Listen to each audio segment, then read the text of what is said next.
Welcome to another session of digital electronics.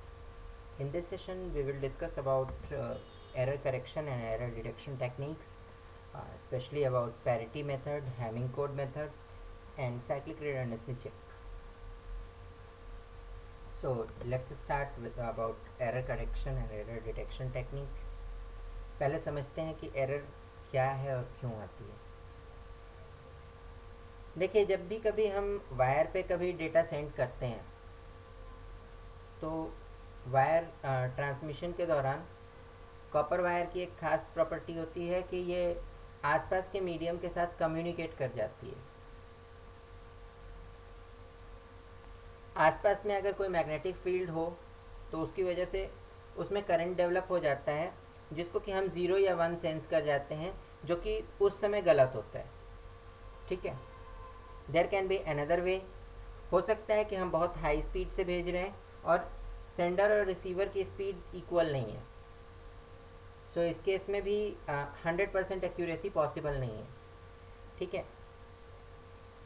इसके अलावा wire की लेंथ की वजह से भी आपको कुछ डिफरेंस मिलेंगे. ठीक है.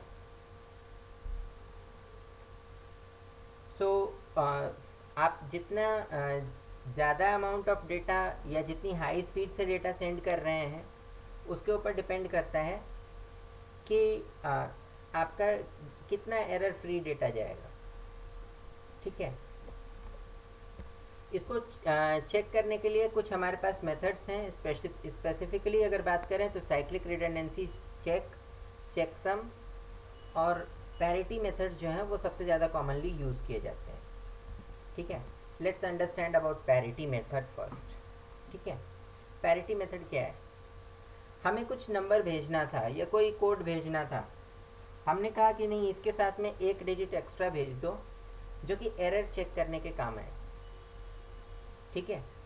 तो इस एक्स्ट्रा बिट को हम बोलते हैं पैरिटी. ठीक है.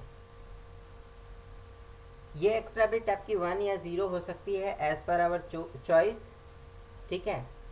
और दूसरी बात, इसके दो मोड्स हो सकते हैं. या तो आप इवन पैरिटी यूज़ कर सकते हैं या आप ऑड पैरिटी यूज़ कर सकते हैं. Let's understand even parity first. So parity system में होता क्या है कि सबसे पहले हमारा जो डेटा जाना है उसको हम अपने हिसाब से मॉडल करते हैं और उस डेटा के बाद कुछ एक्स्ट्रा डिजिट्स ऐड कर देते हैं. फॉर एग्ज़ाम्पल, मुझे जो डेटा भेजना था वो 8 डिजिट का था, यानी 8 binary digits equal to 1 byte का डेटा था. ठीक है. उसके साथ में हमने एक बिट एक्स्ट्रा जोड़ी और इसको हम बोलेंगे पैरिटी. ठीक है.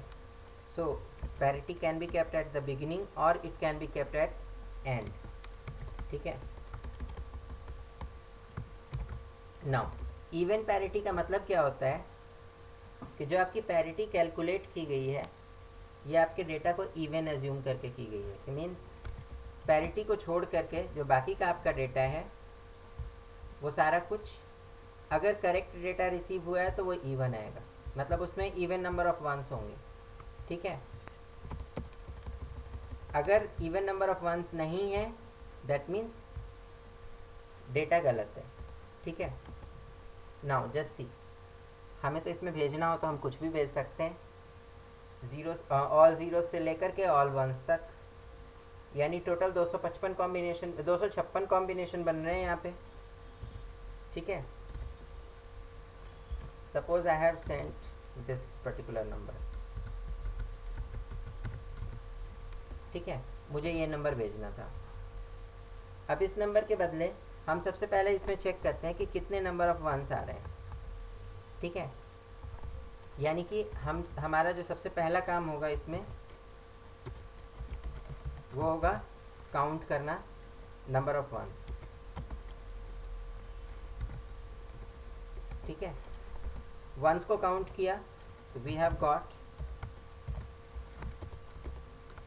दैट हमारे डेटा के अंदर 4 वन आ गए. ठीक है. अगर ये गिनती इवन है, ठीक है,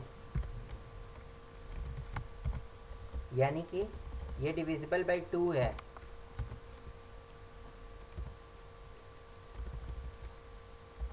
यानी कि अगर इसे 2 से डिवाइड करो तो रिमाइंडर की वैल्यू 0 आती है। तो हमारी जो एक्स्ट्रा बिट लगनी है वो 0 लगेगी, अदरवाइज 1 लगेगी। ठीक है। नाउ जस्ट सी, अगर इसमें नंबर ऑफ वंस की गिनती ऑड है, यानी 5 वंस हैं, तो हमारी जो एक्स्ट्रा डिजिट लग रही है वो 1 लगेगी। ठीक है, ये तो हमने सोर्स एंड पे किया ना। डेस्टिनेशन एंड पे क्या होगा, वो जस्ट इन डिजिट्स को काउंट कर लेंगे टोटल पैरिटी के साथ। पैरिटी के साथ अगर गिनती जो है वो इवन आ रही है, दैट मीन्स इसमें एरर नहीं हुआ है। ठीक है ना। पैरिटी के साथ अगर हम सपोज डिजिट्स को काउंट करेंगे तो हियर यू सी कि इसमें इवन नंबर ऑफ वंस हमेशा ही रहेंगे, चाहे आप क्या कहते हैं कि यहाँ पे कोई नंबर ऑफ वंस आपके इवन हो या ऑड हो। ठीक है, आपने जो नंबर लिया था उसके अंदर number of even numbers ones जो हैं वो इवन या ऑड कुछ भी हो सकते हैं, बट पैरिटी के अंदर इसकी वैल्यू हमेशा पैरिटी को लेकर के इसकी वैल्यू हमेशा इवन होगी। ठीक है ना। मुझे सपोज डेस्टिनेशन को ये नंबर भेजना था, मैंने यही भेज दिया। ठीक है, अब डेस्टिनेशन पे आ जाते हैं। डेस्टिनेशन को नहीं पता है कि हमने इवन पैरिटी यूज़ किया है या हमने जो है पैरिटी तो इवन यूज़ किया है, बट उसे ये नहीं पता है कि हमने नंबर क्या भेजना था। ठीक है, this one is the parity, all others are data and we are agreed on to this. अब इसके बाद हमको जब इसे चेक करना है तो इसके लिए हम कैलकुलेट करेंगे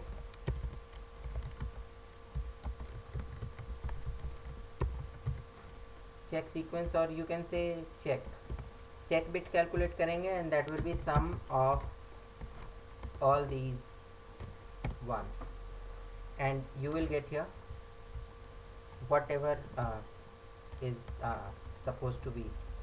ठीक है, जो भी उधर से हमें डेटा मिला था उसके अकॉर्डिंग यहाँ पे आपको वैल्यू मिल जाएगी। ठीक है, अब सोर्स पे फिर से आते हैं। हमने नंबर बदल दिया। ठीक है, नंबर बदल दिया, ये मिला। ठीक है, नंबर ऑफ वंस 5 था डेटा के अंदर, ओवरऑल इसकी वैल्यू 6 थी। Just remove formula here, you will get whatever here is as it is. अगर हम डेटा को लेते हैं तो यहाँ पे 6 मिलता है। ठीक है, जब भी ये नंबर इवन आता है इसका मतलब हमारा डेटा सही है, अदरवाइज गलत है। ठीक है, अब एक गलती करके देखते हैं। हमने एक गलती कर दी and immediately you can find check is showing wrong. ठीक है, यानी चेक बिट को देख के हमें पता चल गया कि कुछ गलती हो गई है।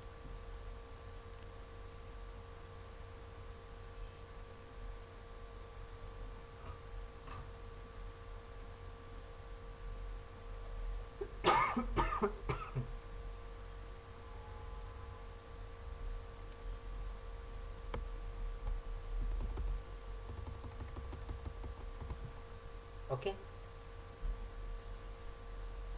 now let's move to other codes. In case of odd parity what happens, इसमें हम जहाँ पे ये इवन नंबर ढूंढ रहे हैं यहाँ पे हम ऑड ढूंढ रहे होते हैं। That's it. Now second code is hamming code. Hamming code में क्या होता है, we have a sequence of parities. ठीक है, इसमें एक पैरिटी ना होकर के कुछ नंबर ऑफ पैरिटीज होती हैं और उन पैरिटीज के लिए पोजीशन पहले से डिफाइंड होती है। ठीक है, so we will check in next part of the session that how Hamming code helps us in finding out the error. ठीक है।